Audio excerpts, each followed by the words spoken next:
Good morning and welcome.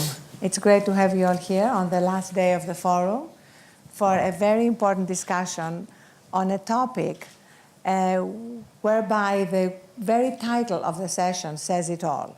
Health is wealth. Just 3 words, a lot fewer than a tweet, that encompass something very significant about our understanding of the importance of health and healthcare costs in our economies, our companies' bottom lines, as well as individual well-being and happiness.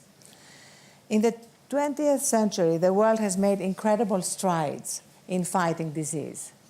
Smallpox has been eradicated, leprosy has almost disappeared. We have a global average lifespan that went from 31 in 1900 to 70 in 2008, and in the wealthier countries, we see that the average lifespan has gone from 50 to over 80. So significant strides, but huge challenges remain. We have 30 million people suffering from HIV and AIDS. We have 17 million people dying from heart disease annually. And in the United States, just as an example, 3/4 of our healthcare costs are because of preventable chronic diseases, many of them related to stress. The Belgian philosopher Pascal Chabot called burnout a disease of civilization. And we see the need in the burnout that's affecting blood pressure, that's affecting the prevalence of diabetes, that's affecting any number of other preventable diseases. We see the need to move beyond simply expensive medical interventions and put healthcare, as opposed to sick care, at the heart of the debate. Maintaining health, as everybody has discovered, is a lot cheaper than restoring health. So the good news is that there's been a shift in the zeitgeist, and more people and governments are recognizing that connection between prosperity and health, between success and well-being.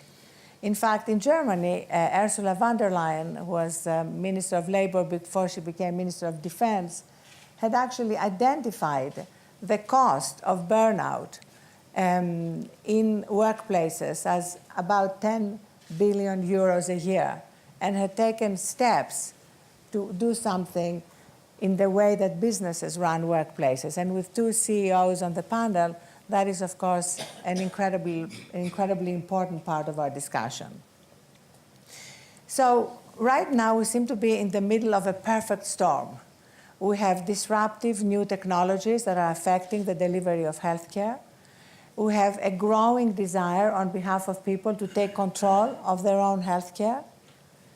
And we also have scientific findings, many of which were discussed here in Davos this year, including by Professor Richard Davidson from Wisconsin, that show the significance of meditation and contemplative practices, as well as compassion and giving on our well-being and our health, and also, of course, our healthcare costs. So today we're going to discuss all of that. We're going to discuss the cost of ill health on the economy, the importance of investing in health as a driver of growth. And we're going to sort of talk about the fact that whether health is a renewable natural resource or not depends on us, on the actions we take as individuals, as businesses, and as countries. So now it gives me great pleasure to introduce our very distinguished panel, starting with Joe Jimenez, who is the CEO of Novartis, and he's a vocal supporter of the fight to eradicate malaria and has guided Novartis to bring anti-malaria medicine to patients across the world. He's also an avid swimmer and fly fisherman. And I love the fact that in order to encourage his employees to succeed, he urges them to openly talk about their failures.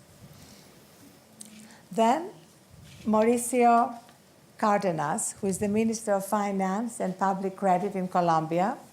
Mauricio and I have an immediate bond because he has 3 daughters, I have 2 daughters, and we both have 1 daughter named Isabella.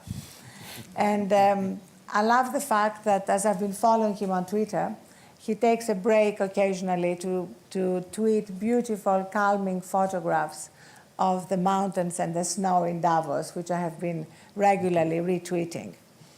So Francis Collins is the director of the National Institute of Health. He was raised on a Virginia farm where his parents ran a theater production, and has gone on not only to lead the National Institute of Health, putting him at the forefront of medical and health research, but to be a leader in arguing that faith and spirituality have a place alongside science in our conversation. He's in fact the author of a book called The Language of God. Paul Buchel is the CEO of Nestlé, and as I grew up in Greece, I was telling him that I was surrounded by Nestlé products. My first cup of coffee was Nescafé. And Paul has described Nestlé as une force tranquille, which could also be used to describe him. He's a father of 3, speaks 6 languages, and for some reason he manages to speak them without an accent, unlike me. Has a pilot's license and gets to be photographed a lot sitting beside Nescafé mugs. And his work to make well-being not just part of Nestlé's products, but of the company's workplace culture. So let me start with Joe. Joe, what are the costs of ill health and the implications for the sustainability of our healthcare systems? Arianna, there are significant costs of poor health, and not even related to healthcare costs. But for example, in the U.S. alone, poor health costs U.S. businesses over $200 billion a year, just in terms of absenteeism, in terms of other disruptions to the business that are caused. And in the developed world, that's clear, but even in the developing world, there is a significant cost of poor health. For example, there are 100 million people a year who are pushed into poverty because they have to pay out of pocket for health care, and they're pushed from the middle class into poverty, so that prevents them from being contributors to economic growth in those countries. So I think, you know, the way to think about how that impacts the sustainability of healthcare systems, I think historically our healthcare systems have been very transactional, where inputs into that healthcare system have been transactional in nature and not really focused on the patient outcomes. For example, in the developed world, there is over $4 trillion a year of spending, and we estimate that about 25% of that, or $1 trillion, is wasted because either the therapy doesn't work on that particular patient, or because the rehospitalization of some patients has to occur. A patient goes into the hospital, then out, they're not well, and they go back into the hospital. So think 25%, $1 trillion of waste. We're talking here at the forum about how to shift away from a transactional approach to an outcomes-based approach, where we define the outcome that we want for that patient that enters a healthcare system. And then if you focus on that outcome and measure that outcome, I think we can eliminate a lot of waste and build sustainability. Thank you. Mauricio, what do you see as the importance of health and economic growth, especially in developing countries? Thank you, Arianna. Well, I was thinking, why a Minister of Finance in a health panel? And I think the answer has to do with the way we think about health. Health doesn't just make us happier and improves our living standards. It also helps economic growth. It helps societies to grow faster. So we have to think about health as an investment decision, as an investment for society, as an investment in our lives. And that forces us to think about not just treatment, but prevention. Because if we invest more in health prevention, and we have healthier populations, our societies can grow faster. So I like the title of the panel, Health is Wealth. But at the same time, we have to make sure that in our societies, to have health, you don't have to have wealth. You have to have access to health, even if you don't have the resources at the individual level.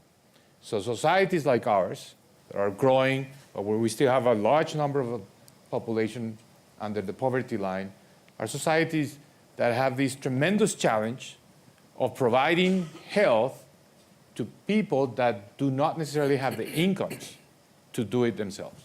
And that's a major challenge for ministers of finance, because it means collecting taxes to make sure that you invest in the health of the people that are under the needs of support from the government. Thank you. Now, Francis, of course, in your job at the National Institute of Health, you are at the forefront of documenting and providing data for different forms of intervention in the health field. And you are very, very vocal about the importance of documenting instead of simply attempting things without trying to understand fully what the impact has been, both in the developing and the developed world. That's correct, and it's a pleasure to be on this panel and to be here at the World Economic Forum talking about this topic, and it's really a very wonderful thing that this particular year the focus on health has been so strong here in Davos. Yes, NIH is very much invested in trying to generate evidence that will guide the decision-making that everybody is seeking to do in the best possible way to try to benefit people in terms of applications towards improving health.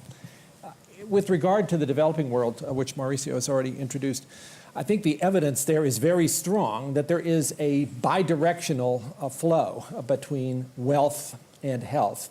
Many people think that in the developing world, well, if you can improve the economy, then a secondary consequence of that ought to be that people's health will get better because there'll be more resources. But it actually works in the other direction, maybe even more effectively. And this has been well documented now over some 40 years, starting with Samuel Preston and the famous Preston curve, which showed that if you plot basically the wealth of a nation and its longevity, there is a very predictable curve. But that, again, may have suggested that it was the wealth that was the driver. But think about it. If you have an opportunity to improve the health of a nation, what does that mean? That means you have more opportunities for productivity, therefore economic growth is more likely. If you are able to reduce premature deaths, particularly in childhood, there is this demographic dividend, which is well observed, which is then fertility rates fall. And that means that the proportion of the population that's in the workforce, as opposed to being dependent because they're children, improves. And again, productivity goes up. So if you were seeking to try to improve the economic status of a nation, to focus on health as a primary goal and not expect it to come along afterwards is a very wise and compelling bit of evidence. And people like Jeff Sachs have made this argument, I think, quite effectively. So that's certainly the case in the developing world. As far as more mature economies, I think there is growing evidence, and I like the way that Joe just described the shift here from transactional approach to looking at outcomes, that there are interventions that employers can implement that clearly show benefit. But again, we have to look at those and try to figure out what is the evidence for success. And one other thing, I think one thing that we are increasingly aware of and increasingly able to deal with is that we're all different. And that an intervention that might work for me might just be awful for you, and vice versa. And if we're really going to be successful in this business of trying to practice better prevention and better health in general, you have to personalize it to some degree, because the one-size-fits-all is just not the nature of humanity. We are different people. You wouldn't go to the shoe store and just pick any old pair of shoes off the shelf without checking the size. Well, likewise, if you're going to plan a program of prevention in the workplace or wherever, you need to think about whether that person is going to fit that plan or whether you need to do some individualizing. And one approach may work for one person and another for a different person. We need more data about that as well. Thank you. Paul, there's been a tremendous emphasis in the last few years on the role of business in improving the health of its employees, reducing healthcare costs, and therefore having a direct impact on the overall health of the population and the healthcare costs of governments. How do you see that, and what have you done at Nestle to along these lines? Well, first of all, I must say how happy, or express how happy I am that in the World Economic Forum, health has got this preeminence, which was basically not so much the case before. And we had actually yesterday, together with Joe, also the Health Summit, where we discussed all angles of how health is wealth, how health has to be cared for, and the impacts on the economy and all that. So, and it is definitely something that is multi-stakeholder. Now, back to your question, Nestlé, we are a food and beverage company that is definitely positioning itself as a nutrition, health, and wellness company, because the best inducer of health is good food and good nutrition, and that is a very, very broad agenda that the company has taken up, quite ambitious, and it is linked up with different stakeholders. And it starts actually, as you said, it starts with your own employees. That looks like, and therefore we have education, nutritional education, is a deficit in society that is tremendous. I always remember in my school years, we never had 1 hour of education, so it starts with education with our own employees, but then also creating the work conditions for our employees, awareness building, etc. Then our company can do more in the sense also of bringing nutrition, more nutritional values and arguments into our products, and that is what we do too, and that's where we have then the whole R&D set up to do that, to link or make these relations between nutrients and the human body, the organism, and how it impacts on health. But there's one thing that I want to express here is health is wealth. Now, what's the value of health? And it's a tremendous experience that actually you only give it some value when you lose it. So that's an equation. And as we speak with healthcare, actually we speak about sick care. We normally go after health when it's too late. And yet the inducing, if we are aware how we can organize our society in such a way that all players are inducive to health, and it starts actually with kids. The first 1,000 days that you start hearing more and more. And how can a company like ours, who is so much linked with children and through its product, how can we play their information? We're doing studies now in many countries. The United States was one of them. We call them FIT studies, where we go and see what is actually the diet of kids, of infants. And then you see amazing things, like in the United States, the first vegetable that is classified as the first vegetable for children is French fried. Then you start saying there is something happening. It's with that information that you look into how can we, as a society, be it government, be it companies, be it whoever is playing civil society, how can we induce really health, and it starts with awareness. Then you go to the developing world. Developing world, we have a physical presence there. Nestlé has been in so many markets before. Again, children. There is 2 billion people in the world who are not well nourished. 1 billion more or less undernourished. Micronutrient deficiencies. We know, we have plotted the world. We can use our products to give or carry these micronutrients.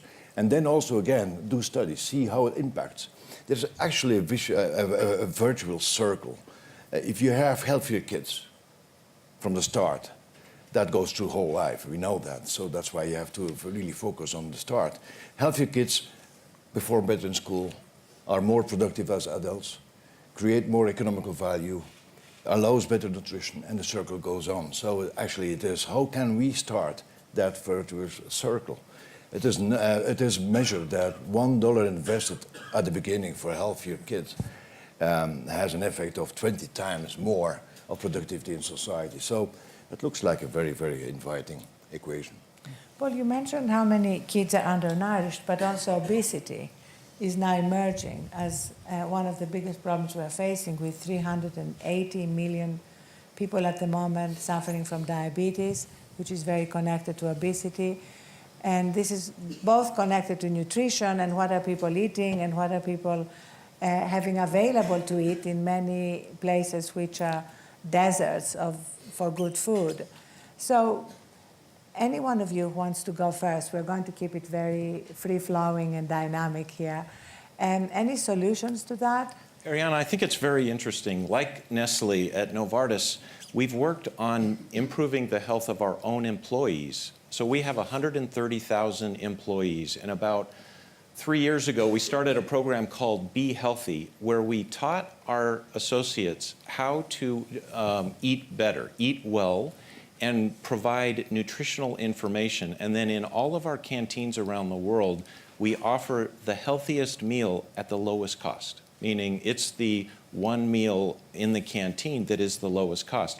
That, together with helping our employees understand how to check their blood pressure, how to check their cholesterol levels, and providing incentives for exercise. So, for example, we subsidize their joining a gym or a health club.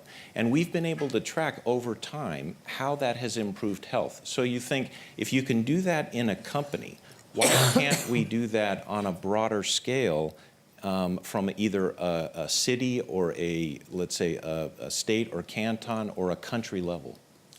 So obviously, this is an enormously important public health problem when you consider that at least in some countries, including the United States, there are predictions if we don't get a solution soon to the obesity problem, our gains in longevity may start to slip because diabetes will become so common and so devastating in terms of its consequences. So you could hardly overstate how important it is to understand the causes. I think one thing that we should avoid, though, is to say, well, it's just this one thing, and if we fix that one issue, then it'll all get better. Obesity is this enormously complex problem that goes everywhere from what happens in the home in terms of kids and how they are modeled in terms of food behavior by their parents, in terms of what happens in the schools. We still have a big problem in the schools in terms of what kind of nutrition is offered there, which is where a lot of kids are going to start to get into trouble in terms of obesity. In terms of how the built environment and the community encourages or discourages the access to healthy food and the opportunity to do exercise. In terms of employers, what kind of opportunities they provide. Not all of them are as forward-looking as what Joe just described for Novartis or what other folks here at Davos are talking about. And then there are policies in terms of what the governments are doing that may or may not encourage people to practice better healthy behaviors, as well as the food industry. So if we really want to get our mind around all of this in a way that gets somewhere, it's got to be thought about in that multi-component way. I actually think mayors of towns and cities have emerged in important ways as having an opportunity to try to pull some of those things together. And one should look at some of those examples as ways in which to get the community involved. One thing we must not do is to blame the people who are in themselves experiencing this problem, and that's all too easy to do. Oh, if you just had a little more free will, you would be able to tackle your weight problem. That is not going to get us where we need to go. And certainly it's clear that input from colleagues doing things in a team-based approach is a lot more successful than the lonely efforts of people without support to try to tackle a very difficult problem. If I could add something, Arianna, I would say that going back to the question of prevention, a lot of our interventions in social programs have to include the element of preventing disease. So for example, in a country like Colombia, when we launch a major initiative for early childhood, we make sure that kids between 0 and 5 years of age get good nutrition. And that's a basic element so that they have a healthier life. When we transfer resources through programs that are part of the conditional cash transfers program, we make sure that we measure the health of the kids in those families receiving those transfers.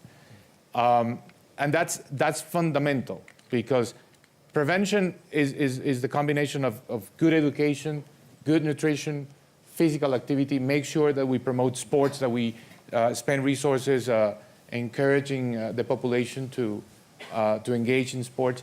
And that ultimately has a tremendous return in terms of a healthier population. But I would also add to this another dimension. The world today is growing mostly because of the emerging economies. And that's where markets, are providing the biggest opportunities for companies in the drug businesses, in the pharmaceuticals, in food industries. I think those companies, those major corporations, should not repeat in emerging markets the mistakes that were made in the developed world. So that means we have to be a lot more cautious and concerned about issues related to the type of products we're selling to the population. So we don't repeat mistakes that from which we already have learned in the developed world. But in a free market, what role can the government play in what products are being sold by different businesses? Well, regulation. Think of this. Mexico, for example, has recently passed legislation taxing the soft beverages industry. Think about, for example, in another dimension, but it's a very important one, the price of pharmaceuticals. I think we have to be a lot more careful about what prices are being charged in emerging markets so there are not differences. For example, we have treatments that in places like Colombia cost more than the developed world, and it's the same product, the same. So we're forced to regulate. But of course, it would be better if you don't have to take those steps. If you don't try to get as much return from the emerging markets as the market itself would suggest. I think this is for corporations to think about. May I think authorities should, as you can imagine, a company, we don't like to hear too much regulation, asphyxiating regulation. I think I like the word framing more. And we have been speaking about obesity and the non-communicable diseases in general, and how actually this is not a privilege of the developed world. There's so much happening also in the developing world, and the double burden of malnutrition is there. And we have spoken about how different dimensions or different initiatives or different framings have to induce, be it sports, be it education, be it etc. And then you have industry. And yes, indeed, we have products. And these products do have calories. And what do we do about that? And so framing definitely is something that is putting a level playing field for all actors. It's putting also knowledge and understanding into that framing. But there is also, and I must say, we assume our responsibility as an industry. And actually we do have organizations where we come together and talk about these things and to assume our responsibility. It is, we can do so much in reformulating our products. We can do so much in educating and putting transparency through our products. We're not hiding from that. And it should be that relationship of trust that should be, I would say, initial starting point. I don't think that society is served if we have obesity and there is only one actor in society who is responsible for that. I think that would lead us to, I would say, over or wrong regulation. You cannot self-regulate yourself to health. It is so complex. And so I think by accepting that open discussion is already a good starting point. That's where you then start to really, as industry, assuming our responsibility. And our responsibility is linked with, yes, researching and knowing and how we can do better products, portionability, transparency, communication to the right people and not over-communicate to kids, etc. And we want to assume that very responsibly. Why? Well, because we want to be there in a healthy society. We cannot be a healthy business in an unhealthy society. And that's the premise, I feel, that trust relationship of understanding. Paul, that really means that businesses need to include other priorities beyond profitability and quarterly earnings in their decision-making. Look, there again, profit is not per se killing healthy attitudes. I mean, I feel we are a company that is all about nutrition, health, and wellness. It's actually what we want to do, what we want to sell. That is what is going to be our success. It's based upon that. It is not about smarting out things of short-termism that we call that actually creating shared value. Means in a company like ours, or the economical activity of business should be done in such a way that it is framed over time and with a principle of respect for society, respect for itself, so that it actually also creates value for society. Well, health is wealth. That's value for society, and we want to be part of that. Well, let me ask, just to make this more specific in terms of how the industry tries to balance the need to make profits and the need to focus on issues that are going to be important for the population health. I have grandchildren now, so I get to watch on Saturday morning sometimes the cartoons that are put up for their enjoyment, and I can't help but notice the advertisements that go along with this. And certainly many of those are putting forward in very visually appealing ways breakfast cereals that seem very heavy in sugar, and sort of the clear intention here to get the kid to go to mom and say, I want you to buy that for me. How does it, and I'm sure those are very profitable products, and they actually taste pretty good when I've sampled them myself, although I know they're probably not so good for me. So how does the industry approach that issue, given that we all agree this is a really vulnerable time for kids to define what their lifelong habits are going to be as far as food selection? How do you deal with the need to try not to feed into an unhealthy sort of future for these kids at the same time making a profit? Well, there's various angles to that. First of all, out of that awareness, there should be reaction of industry. If something is known, people should react on that.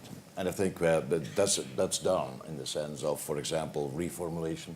You can reformulate products, take sugar out, and you can do more. You invest in more research on things. You can also the transparency on products so that people can make responsible decisions on that. And then we have also said, as an industry, we don't put advertising to kids till 6 years. And that is done and monitored. Now, how far do you want to bring that? That is now worldwide. We, as a company, we do it worldwide. We're not going to have a norm in one country and not another. Not to advertise products that are quite caloric dense to kids under 6.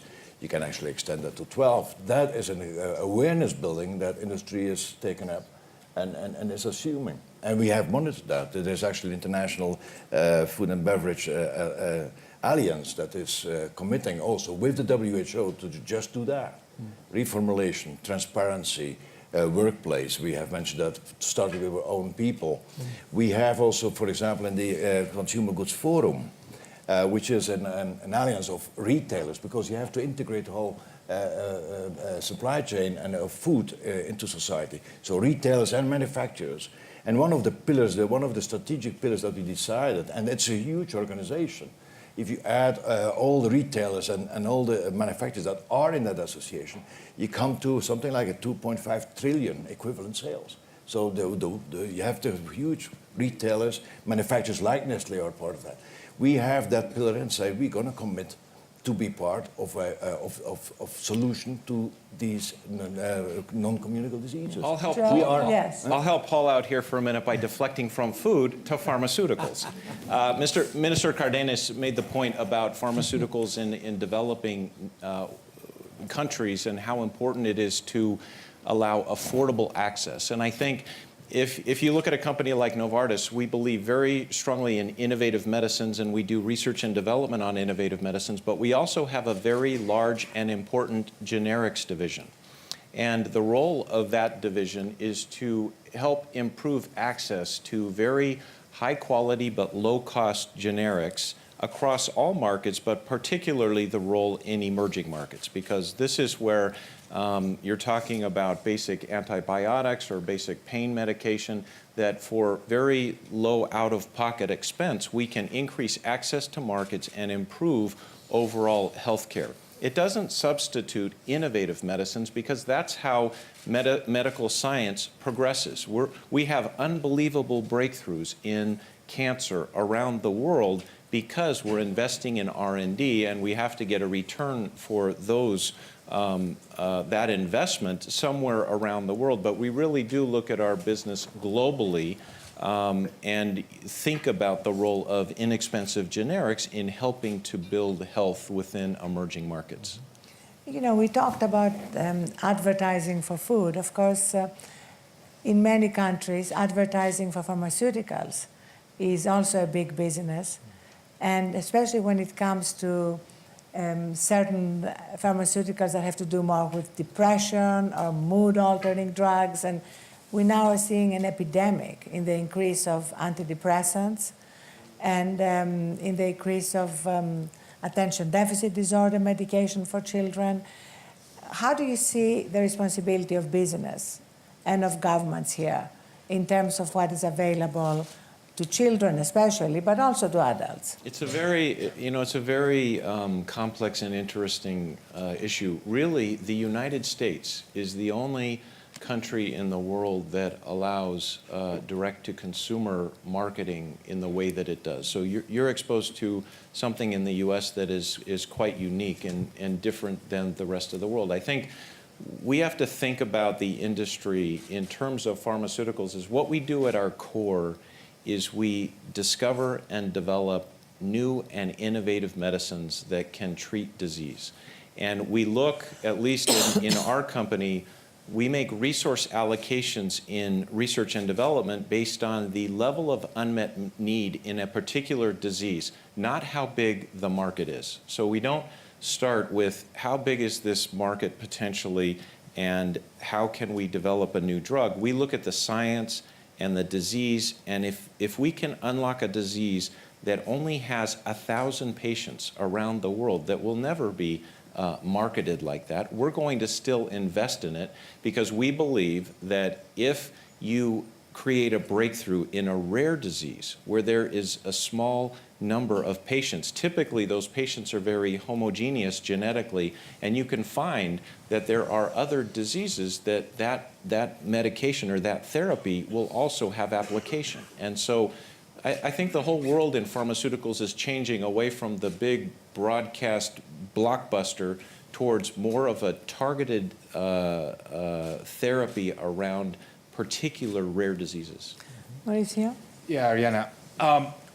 We're discussing now in Colombia, in Congress, a major, very comprehensive health reform. We already have 95% of our population covered.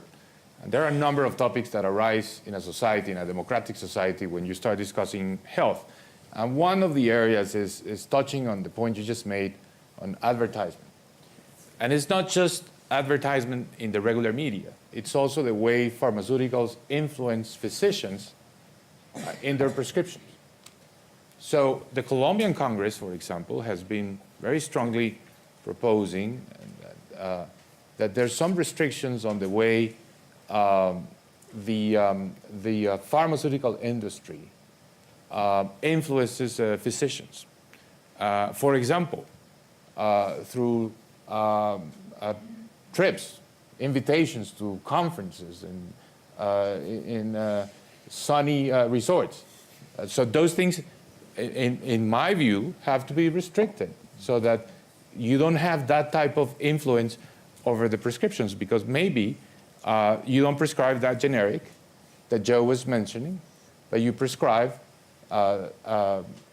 medications that are overly expensive for the needs of the treatment of that patient. So it's advertisement plus other things. But Francis, there's also been an enormous amount of research recently, some of it done by the NIH, about the significance of seeing the human being as a full being of body, mind, spirit, and not just as a body. Mm-hmm. And in fact, incredible research, again, some of it was shown here during this week, of the power, say, of meditation on reducing pain or dealing with addiction, which is another epidemic, both to illegal and legal drugs. How do you see that developing in the future, and what do you see the influence potentially of what could be seen as almost miracle drugs, except they're not drugs, they're practices that individuals can adopt? So it is a very interesting time for researching some of these interventions, and it's nice that at Davos those have been talked about in several sessions, including ones that you have led. Tom Insel is here, who's from NIH, the director of the National Institute for Mental Health. We have an entire component of NIH that focuses on complementary and alternative medicine that looks at what are the evidence basis for interventions involving yoga or meditation of various sorts, or mindfulness. Mindfulness, a term which seems to mean different things to different people, but I think we are all sort of aware that there's a growing body of evidence that practicing those kinds of meditative experiences is a way, in many instances, of being able to relieve stress, to be able to do something about chronic pain. But obviously, one wants not to extrapolate too broadly from that without being quite sure about what is the application and what is the specific intervention, because there are so many different alternatives and variations here. I think it's a very exciting time to figure out how this all fits together with what's going on in the brain. And in the United States and in Europe, just this year, we're really launching a major, probably decade-long effort to try to really understand how the brain works in real time. We have major advances that have happened in the last 5 years in terms of imaging, being able to see which parts of the brain are activated during particular activities, how the brain is all connected, how the wiring diagram works. And we can look at individual brain cells, neurons, and see what they're doing if you stimulate them. But there's this big space in between of circuits, and we don't really understand how those work to do simple things like, recording a memory or bringing it back out again. We have a chance, if we work hard at this and have the appropriate smart people working in the right resources, to begin to make sense of that. So I bet if we were talking 10 years from now about this whole issue of mind-body, it would be a very interesting and different discussion, because it would be built upon a much better sense of the neurotransmitter electrical system that is the most complicated structure in the known universe, namely the human brain. Well, especially because we are really now getting the evidence and the data. This is not just anecdotal. Mark Bertolini, the CEO of Aetna, which is the third largest health insurance company in the United States, has been here in Davos talking about the evidence he has collected when he made meditation, yoga, and acupuncture available to his 50,000 employees. And he brought in Duke University to look at the results and found a 7% reduction in healthcare costs and a 69-minute improvement in productivity. So I think that is what is so fascinating now, that we're not just talking about it, we are trying to document it. May I actually go back to one basic thing, that healthcare cost in society. And the United States is hitting the 20% of GDP almost and growing. In Europe, give and take 11%. And we have now a phenomenon in the world, the developing world is developing. They're building their middle class, which is good. 80% of the world population is starting to build social structures. And with that, healthcare cost or healthcare structures are going to be built. What are they going to build? What are they going to copy if they want to copy? And before they did, but now they're cooling off and trying to do what, for example, the United States as a system has. Why? Because you can just not finance it. So what is the equation? What is the discussion that society, government, business too, and all interest, civil interest parts, what are we going to set up in the world as a healthcare system? That's actually the discussion that we should have. And then you have a very clear relationship of keeping health is actually the most and the cheapest way to do that. And how then also, and I'm speaking a little bit for what we know so well, it's nutrition. Actually, the Chinese, they have a very good view on that. They always say the best medicine is food. Mm-hmm. But then you have to really start understanding much more and deeper the relationships between food and health. And that's actually where we then invest as a society, as a company and society. And being part of that discussion is, I think, what a company like Nestlé can do is to be really meaningfully part with the healthcare sector. And that's why we also work together now on these platforms, putting up a pledge actually saying we want to be as a society, part of a society that thinks about that. Because as we are doing, it is not going to work economically and also for health per se, because we are so focusing on corrective health when it is too late. And we should see more the force of inducive health. And I think the voices that you hear against everybody taking part of responsibility, the pushback on industry is actually, well, it hurts us, but it provokes us to really engage in a meaningful discussion with society on these issues. And I think that's a good starting point, really understanding that everybody is part of the solution rather than part of the problem. So let's now open it up to questions. And if you can please identify yourself. Yes.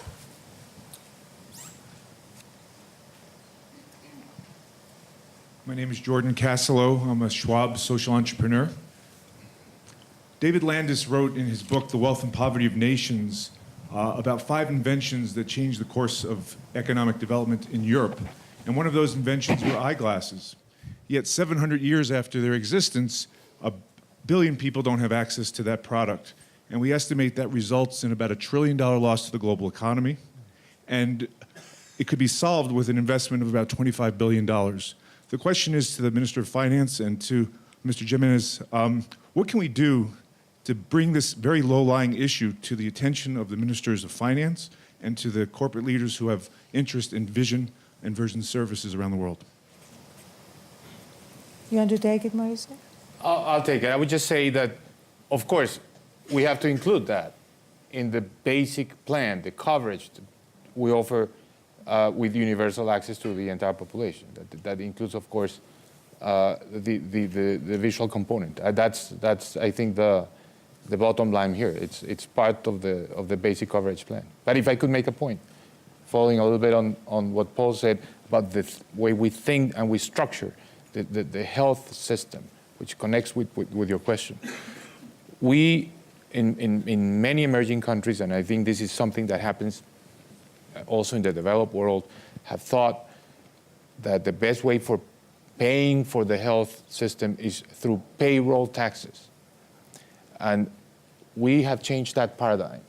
We think that's not a good idea because that has forced a lot of people into the informal sector to avoid payroll taxation. And when you are in the informal sector, you don't have coverage and you don't have a lot of the benefits of Social Security. So we changed that paradigm. We just passed legislation in Colombia. We're paying for health, not with payroll taxes, but with corporate income taxes and with personal income taxation. That's different. So that then we have more people in the formal sector, and when people are in the formal sector, they're more productive and they have more access to benefits like this. And I would just add to that vision is one of the big issues for the next 10 to even 20 years, not just for those that need vision correction today who don't have access to prescription glasses, but also if you think about the aging population and what that's going to mean for cataracts and cataract surgery. There are many people in developing nations that don't have access to good eye care. So I think it's going to have to be a multi-sectoral solution. It can't be just the pharmaceutical business or it can't be just the governments by themselves. I think we're going to have to work together in public and private partnerships to really go after vision care around the world. Another question. Yes. I'm Prakash Hinduja. We have a Hinduja hospital, which is a non-profitable hospital in Bombay. And we received a CNBC award by surveying several hospitals in India.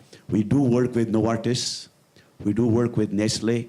We do work with NIH. And I see a great programs about home remedy medicines, which are alternative medicines, which are being practiced in India and in China in a big way. There are people in the villages, which I have experienced myself, that they believe that diet, any child, as you said right now, the Nestle is trying to create foods for the children. The dietitian, the doctors, they recommend that what type of food they should give to the children, and where Nestle can prepare a food according to the recommendation of the survey of the children requirement of the meals of each country's requirement. Because the weather condition, the different doctors, dietitian, and the genes. The genes plays a very important role in the healthcare program at all. Sometimes some medicines which do not help due to some nuts allergy problems or something or the other. So I would recommend to the panel that if a yoga programs, which I met other day, the chairman of the Etna, he said he practiced yoga for 1.5 hours every day.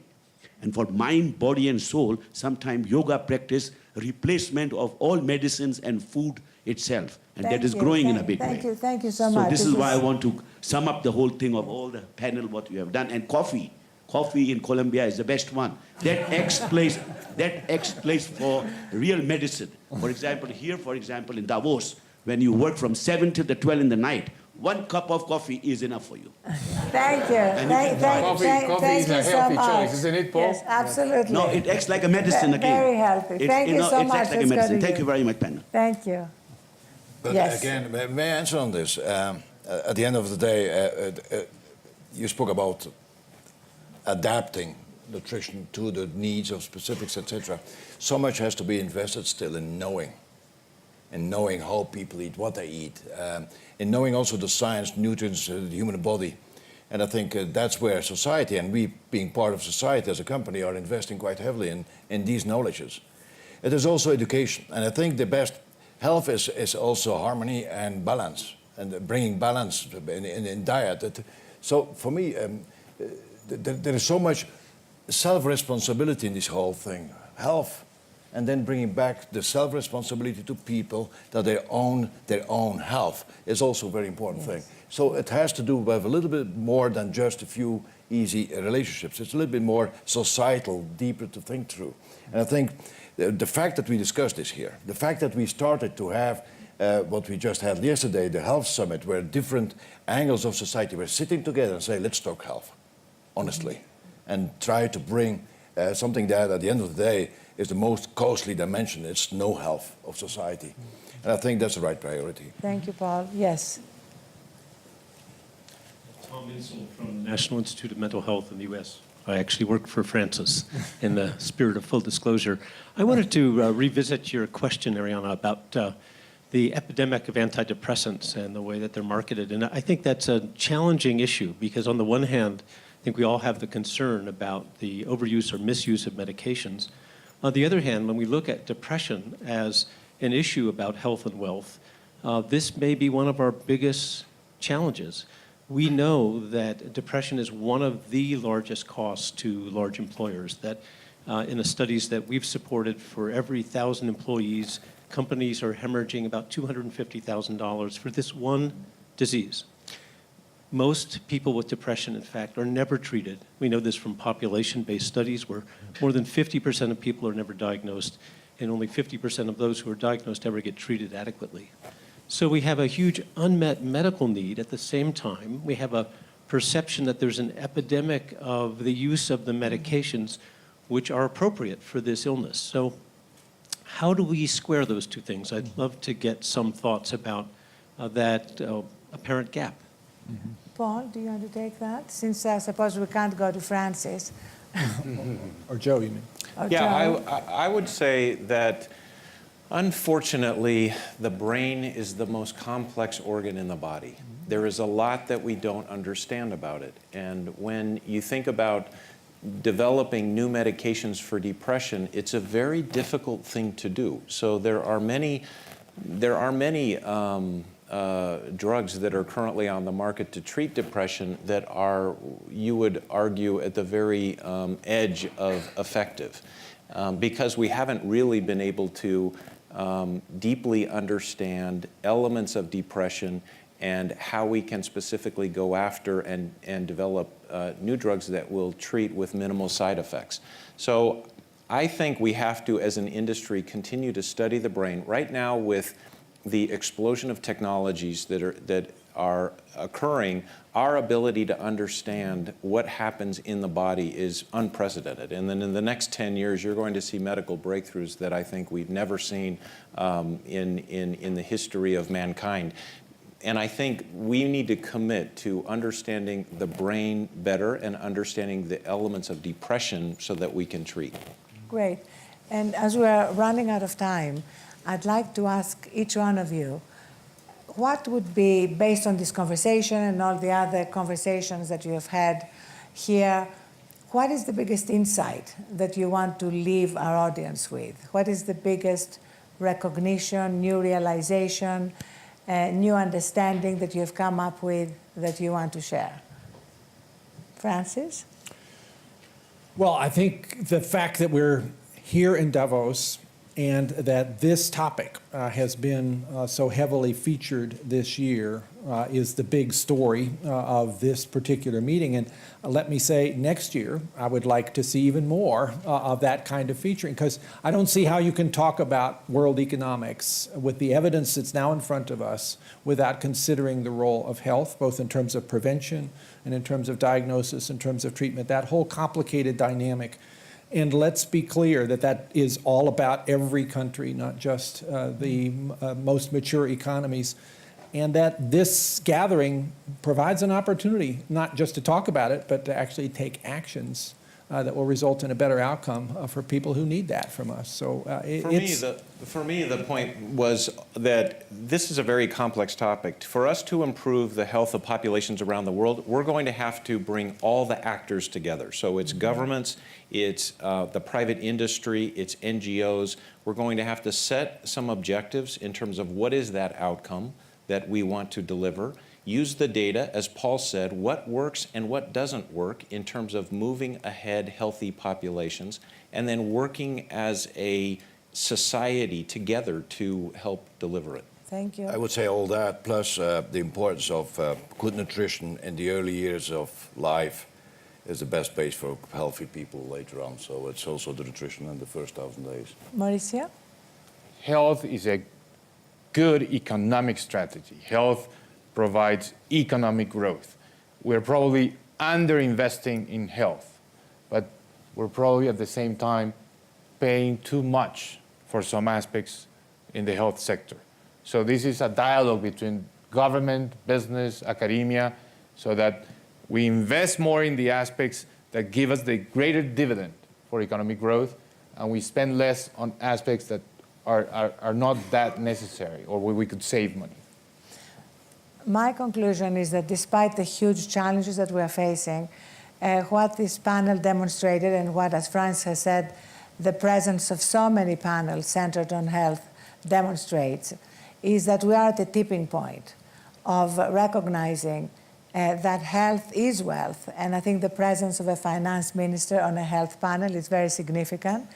We are also recognizing much more the responsibility of businesses to move beyond profitability and integrate what is good for society, and that ultimately there is no real trade-off between profitability and public good, because as Paul said a few times, no company wants to operate in an unhealthy society. And the comment from India, from our friend in India, about ancient wisdom, I thought it was also very significant, because a lot of very modern research on the brain is actually validating a lot of ancient wisdom. So there's a real convergence happening.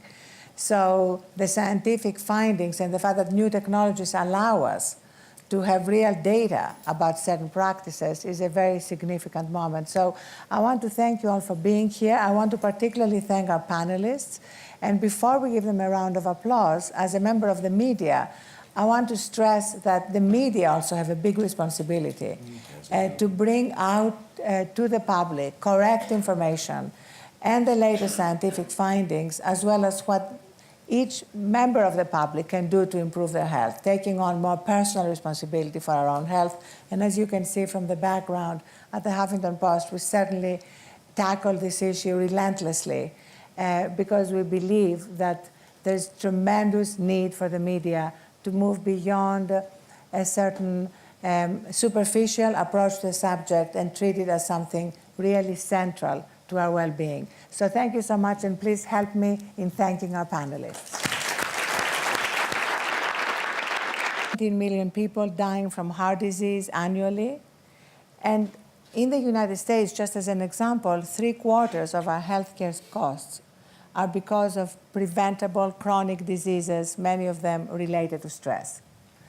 The Belgian philosopher Pascal Chabot called burnout a disease of civilization.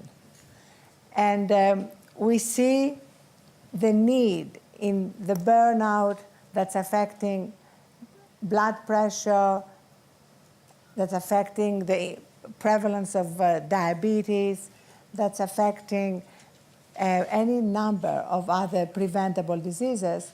We see the need to move beyond simply expensive medical interventions and put health care, as opposed to sick care, at the heart of the debate.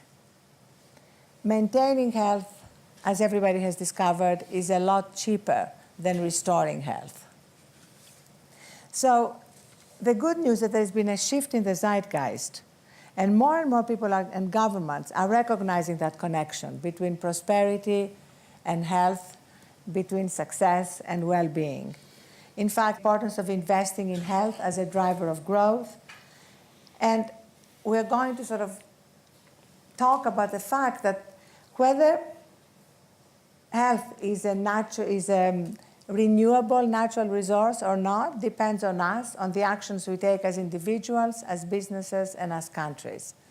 So now it gives me great pleasure to introduce a very distinguished panel, starting with Joe Jimenez, who is the CEO of Novartis, and he's a vocal supporter of the fight to eradicate malaria and has guided Novartis to bring anti-malarial medicine to patients across the world. He's also an avid swimmer and fly fisherman.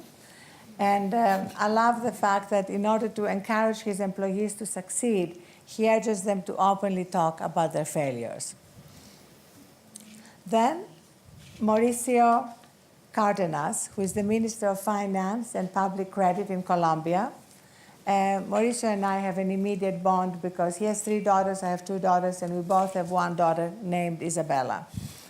And I love the fact that, as I've been following him on Twitter, he takes a break occasionally. In Germany, Ursula von der Leyen, who was Minister of Labor before she became Minister of Defense, had actually identified the cost of burnout in workplaces as about 10 billion euros a year, and had taken steps to do something in the way that businesses run workplaces. And with 2 CEOs on the panel, that is, of course, an incredibly important part of our discussion. So right now, we seem to be in the middle of a perfect storm. We have disruptive new technologies that are affecting the delivery of healthcare. We have a growing desire on behalf of people to take control of their own healthcare. And we also have scientific findings, many of which were discussed here in Davos this year, including by Professor Richard Davidson from Wisconsin, that show the significance of meditation and contemplative practices, as well as compassion and giving on our well-being and our health, and also, of course, our healthcare costs. So today we're going to discuss all of that. We're going to discuss the cost of ill health on the economy, the ability to tweet beautiful, calming photographs of the mountains and the snow in Davos, which I have been regularly retweeting. So Francis Collins is the director of the National Institute of Health. He was raised on a Virginia farm where his parents ran a theater production, and has gone on not only to lead the National Institute of Health, putting him at the forefront of medical and health research, but to be a leader in arguing that faith and spirituality have a place alongside science in our conversation. He is, in fact, the author of a book called The Language of God. Paul Buchel is the CEO of Nestlé, and as I grew up in Greece, I was telling him that I was surrounded by Nestlé products. My first cup of coffee was Nescafé. And Paul has described Nestlé as une force tranquille, which could also be used to describe him. He's a father of 3, speaks 6 languages, and for some reason he manages to speak them without an accent, unlike me. Has a pilot's license and gets to be photographed a lot sitting beside Nescafé mugs. Good morning and welcome. It's great to have you all here on the last day of the forum for a very important discussion on a topic whereby the very title of the session says it all. Health is wealth. Just 3 words, a lot fewer than a tweet, that encompass something very significant about our understanding of the importance of health and healthcare costs in our economies, our companies' bottom lines, as well as individual well-being and happiness. In the 20th century, the world has made incredible strides in fighting disease. Smallpox has been eradicated, leprosy has almost disappeared. We have a global average lifespan that went from 31 in 1900 to 70 in 2008. And in the wealthier countries, we see that the average lifespan has gone from 50 to over 80. So significant strides, but huge challenges remain. We have 30 million people suffering from HIV and AIDS. We have 7